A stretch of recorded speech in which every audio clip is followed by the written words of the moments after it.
Hi friends, நான் உங்கள் SK. இன்றைக்கி நம்ம பார்க்க போகிற குட்டி ஷார்ட்ஸ். இந்த உலகத்திலே நீங்கள் ஒரு வியர்டான ஒரு சாப்பாடை நீங்கள் சாப்பிட்ருப்பீங்கன்னு உங்களை கேட்டால் நீங்கள் என்ன சொல்லுவீங்க? பூச்சி புழுன்னு சொல்லுவீங்க. ஏன் நம்ம சின்ன வயசில் மண் சாப்பிட்ருப்போம், இந்த சாக் பீஸை கூட நம்ம சாப்பிட்ருப்போம். ஆனால் ஒரு மனுஷன் இருக்கார், இவர் ஒரு ஏரோப்ளைனை சாப்பிட்ருக்காருன்னு சொன்னால் உங்களால் நம்ப முடியுமா? இவர் பேர் தான் மைக்கேல் லொட்டிட்டோ. இவர் 1950 பிரான்ஸில் கிரெனோபல்ன்ற ஒரு ஊரில் இவர் இருக்கிறாரு. இவருக்கு ஒரு வித்தியாசமான ஒரு வியர்டான ஒரு வியாதி இருக்குது.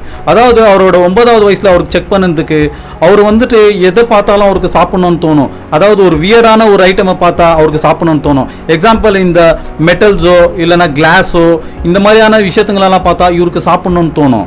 ஸோ இவர் என்ன பண்ணுவார்னா, இவருக்கு எது பார்த்தாலும் இந்த கிளாஸு இந்த மாதிரியான விஷயத்தை இவர் சாப்பிடுவார். மெட்டலை கூட இவர் கடிச்சு சாப்பிட்டுருவார்.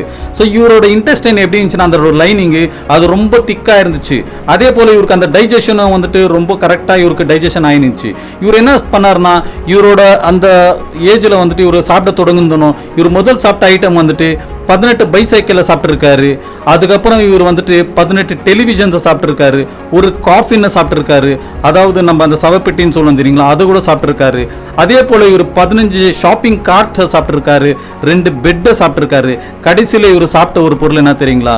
ஒரு ஏர்கிராஃப்டே இவர் சாப்பிட்ருக்காரு. அதாவது அதோட பேர் செஸ்னா 150ன்ற ஒரு ஏர்கிராஃப்டை இவர் 1978 ஆரம்பித்து 1980 இவர் அதை முடிக்கிறாரு. கிட்டத்தட்ட 2 வருஷமாக இவர் அதை சாப்பிட்டு முடிக்கிறாரு. இவர் அந்த எடிபிள் ஆயில் அதை முக்கி சாப்பிடுவார்.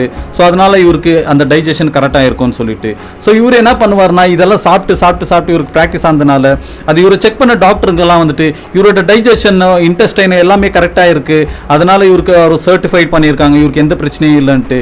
இவருக்கு கின்னஸ் வேர்ல்டு ரெக்கார்டு கூட கொடுத்துருக்கு.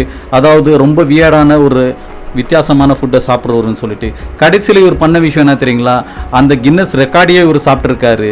ஆனால் இவருக்கு ஒத்துக்காத ஒரு ஃபுட்டுனா வாழைப்பழம் முட்டை மாத்திரம் இவர் சாப்பிட்டா இவருக்கு டைஜஸ்ட் ஆகாதுன்ட்டு இவர் சொல்கிறாராம். ஸோ எவ்வளோ ஒரு வித்தியாசமான ஒரு மனுஷன் பாருங்கள். இவரை பற்றி என்ன நினைக்கிறீங்கன்றதை நீங்கள் கமெண்ட்டில் சொல்லுங்கள்.